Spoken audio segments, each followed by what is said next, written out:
Oi alunos, aqui é o professor Alisson de Química e hoje vamos resolver juntos um exercício sobre o assunto ponto de fusão, ponto de ebulição. É um assunto que já foi abordado nas aulas anteriores e precisamos aprender a interpretar exercícios que contenham esses conceitos, ok? Então acompanhe junto comigo. Nós temos aqui um exercício da Universidade PUC de Minas Gerais de 2007, ok? Só relembrando, nós aprendemos que o processo de fusão se constitui na passagem do estado sólido para o estado líquido da matéria. E o ponto de ebulição é o momento em que inicia o processo de transição entre o estado físico da matéria, o estado líquido, para o estado gasoso, ou seja, vapor. Muito bem. Através da análise de algumas tabelas, é possível determinar o estado físico de algumas substâncias a temperaturas específicas. Então, por exemplo, se eu sei que a temperatura de fusão da água é 0 graus, isso significa que a 0 graus inicia o processo de fusão, ou seja, a matéria passa do estado sólido para o estado líquido, ok? Coloquei aqui um esqueminha.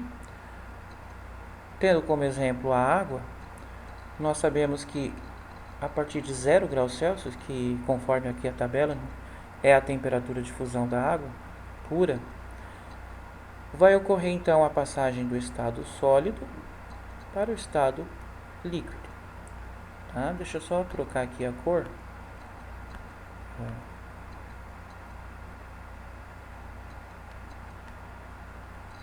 Muito bem.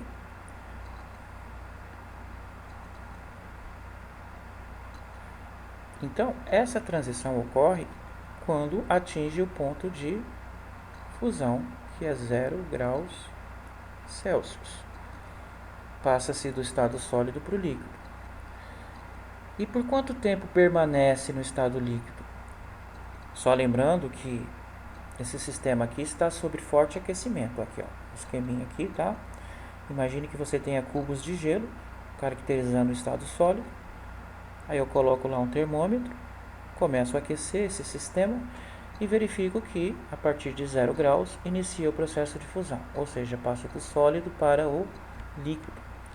Aí a água, é claro que esse processo ocorre num intervalo de tempo e após esse intervalo eu vou ter a matéria, a água, somente no estado líquido.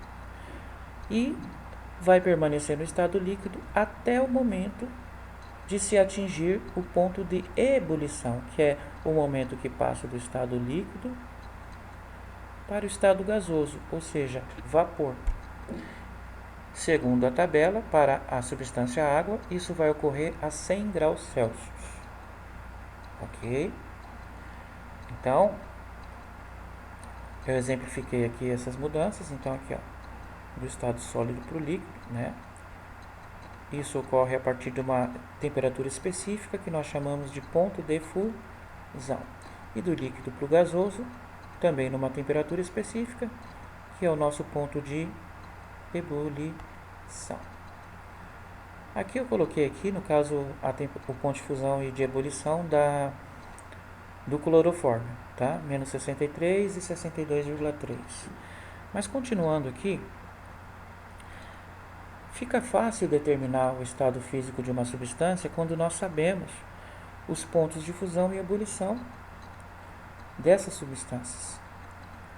Tá? Então, vamos ler aqui o enunciado. Aqui, ó. Aqui diz o seguinte: considere o quadro a seguir, que apresenta algumas substâncias e suas respectivas temperaturas de fusão e de ebulição ao nível do mar.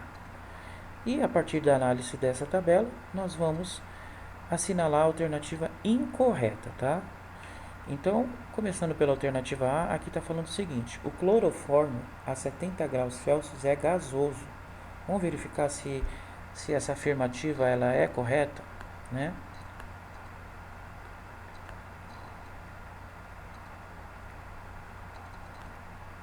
Muito bem.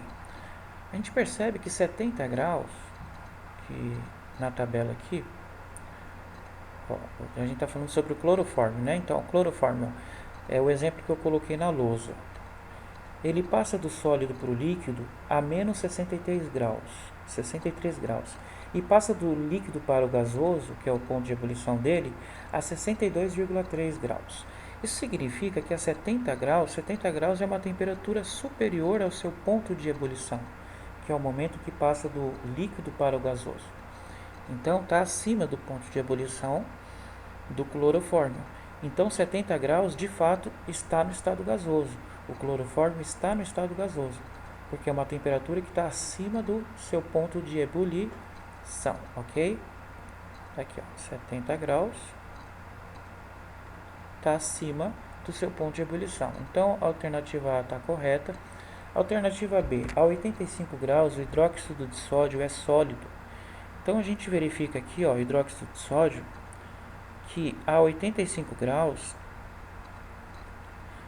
essa substância ainda está no estado sólido. Realmente. Porque só passa do estado sólido para o líquido quando atinge 318,6 graus, que é uma temperatura muito acima de 85. Então, 85 ainda não passou do sólido para o líquido, permanece no estado sólido. Então, a alternativa B ela também está correta. A 25 graus Celsius, duas das substâncias são líquidas. Então, vamos verificar se isso está correto? Bom, 25 graus para a substância água está acima do ponto de ebulição. Então, de fato, está no estado líquido.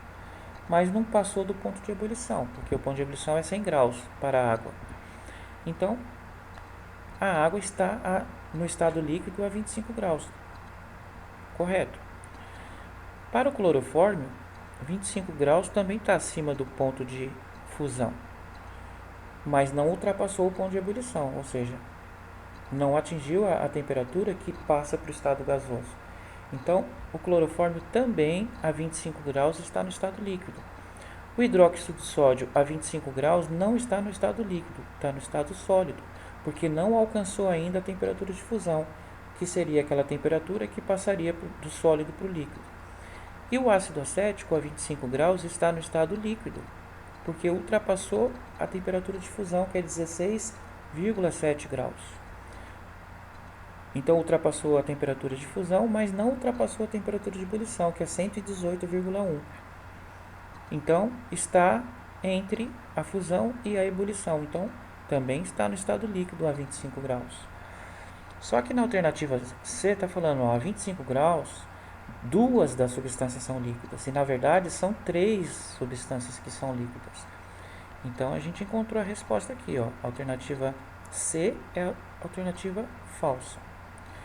E a substância D é correta, tá? Porque está falando que a substância mais volátil é o clorofórmio. O que é volátil? É aquela substância que passa do líquido para o gasoso nas menores temperaturas possíveis. E analisando aqui as 4 substâncias, o clorofórmio é a substância que passa para o estado gasoso a uma temperatura de ebulição menor. Então está correto, tá? Então é isso aí, pessoal. Isso aqui tem que treinar, né? Fazer outros exercícios para que você se habitue com esse tipo de exercício e consiga trazer, né, os conceitos que foi aprendido na sala de aula para a resolução desses exercícios. Um abraço a todos, até a próxima aula.